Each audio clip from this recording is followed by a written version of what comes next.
नमस्ते दोस्तों, क्या आपको भी लगता है कि नेबुलाइजेशन सिर्फ उन लोगों के लिए है जिन्हें अस्थमा या फिर फेफड़ों से संबंधित कोई गंभीर परेशानी है? क्या आपको भी डर लगता है कि एक बार अगर हमने नेबुलाइज़र लगवा लिया, तो बार-बार हमें इसको लगवाना पड़ेगा, इसकी आदत पड़ जाएगी? अगर आप भी ऐसा सोचते हैं तो आप गलत हैं।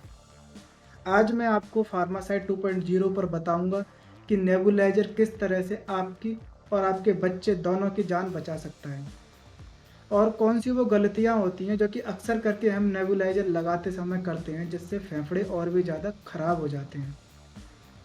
और कुछ इसके बारे में फैक्ट होते हैं, उनके बारे में मैं आपको लास्ट में बताऊँगा। तो चलिए शुरू करते हैं। सबसे पहले हम हिंदी भाषा में समझेंगे कि नेबुलाइज़र एक कोई जादुई मशीन नहीं होती है।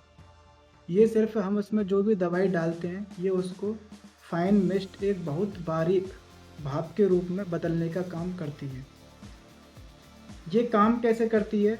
जैसे कि अगर आप कोई गोली खाते हैं, तो वो सबसे पहले आपके पेट में जाएगी, फिर घुलेगी, फिर वो खून में जाएगी और उसके बाद हमारे फेफड़ों में जाकर असर दिखाएगी, जिसमें बहुत मिनट और कुछ घंटों का समय लग सकता है, जिससे आराम मिलने में काफ़ी समय लगता है। लेकिन नेबुलाइज़ेशन के द्वारा जो दवाई हम नेबुलाइज़र में डालते हैं, वो डायरेक्ट हमारे फेफड़ों में जाती है और आराम तुरंत मिल जाता है और बहुत सटीक आराम मिलता है।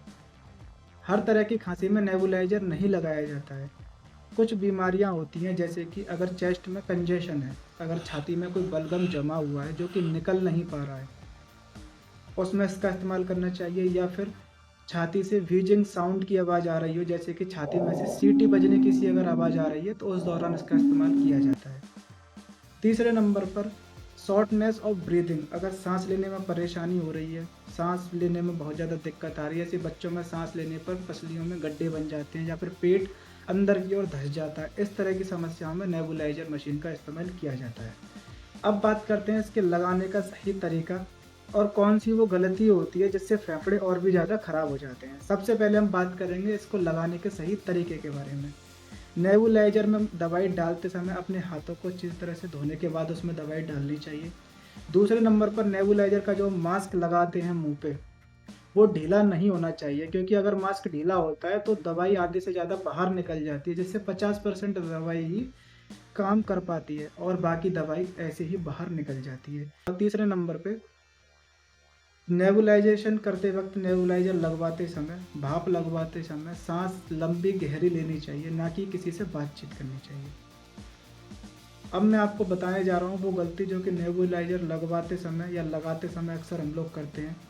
जब हम नेबुलाइज़र लगाते हैं, तो उसको ऐसे ही रख देते हैं, उसकी सफाई नहीं करते हैं और दोबारा से उसको इसी तरह से बगैर स्टेराइल किए लगा लेते हैं, जिसकी वजह से उसके अंदर जो बैक्टीरिया होते हैं, वो दोबारा से हमारे फेफड़ों में पहुँचकर हमें दोबारा से रीइन्फेक्टेड कर देते हैं, जिसकी वजह से इन्फेक्शन दोबारा हो जाता है।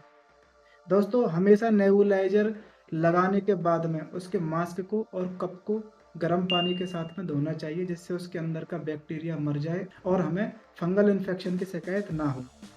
दोस्तों, नेबुलाइज़र में 3 तरह की दवाइयाँ डाली जाती हैं जैसे कि डुओलिन, बॉडीकॉट और नॉर्मल सलाइन, ये तीनों तरह की दवाइयाँ डाली जाती हैं। कभी भी खुद से दवाई की डोज़ नहीं मापनी चाहिए, बगैर किसी डॉक्टर की कंसल्टेशन के, बगैर डॉक्टर के परामर्श से इसकी डोज़ अपने आप ही डिसाइड नहीं करनी चाहिए।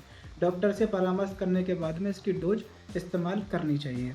दोस्तों, लोग कहते हैं कि इसकी आदत पड़ जाती है, लेकिन ये सिर्फ़ एक दवाई है, कोई नशा नहीं है जो इसकी आदत पड़ जाएगी। जैसे ही हमारे फेफड़े ठीक हो जाते हैं, हमारी तबीयत ठीक हो जाती है, तो इसकी ज़रूरत हमें खुद से ही कम महसूस होने लगती है और इसकी ज़रूरत खुद ब खुद खत्म हो जाती है।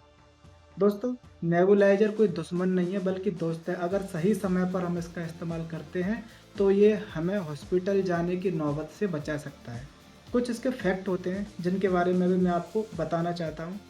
फैक्ट नंबर 1, जब बेबी रो रहा होता है तो पेरेंट्स सोचते हैं कि नेबुलाइज़र मशीन अब कुछ काम नहीं करेगी या नेबुलाइजेशन कुछ काम नहीं करेगा और वो उसको बंद कर देते हैं, उसको लगाते नहीं हैं। लेकिन साइंस के मुताबिक जब बच्चा रोता है तो वो और भी ज़्यादा गहरी साँस ले रहा होता है, जिससे जो नेबुलाइज़र का धुआँ होता है, जो दवाई होती है, वो फेफड़ों के अंदरूनी हिस्सों तक पहुँच जाती है और भी अच्छा सटीक काम करती है। इसलिए अपने अंदर का ये वहम निकाल दें कि रोने पर दवाई काम नहीं करती है, बल्कि और भी अच्छा काम कर रही होती है।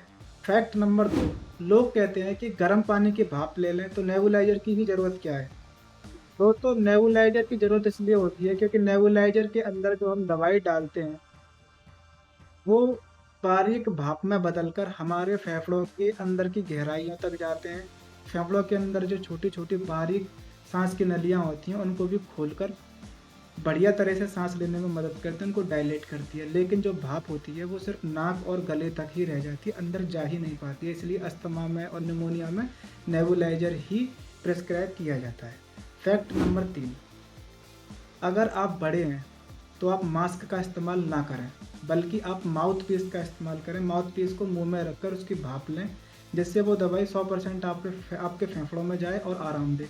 अगर आप मास्क का इस्तेमाल करते हैं तो उसकी 20 से 30% दवाई नाक में और गले में ही रह जाती है, फेफड़ों तक कम पहुंच पाती है, इसलिए उसका असर भी कम होता है।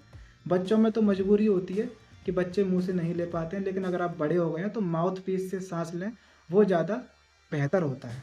फैक्ट नंबर 4, क्या आप जानते हैं कि नॉर्मल सलाइन जिसको NS बोला जाता है उसका जो नमकीन पानी होता है वही काफ़ी होता है कभी कभी बच्चे की नाक, खांसी और छाती में जमा बलगम को बाहर निकालने के लिए।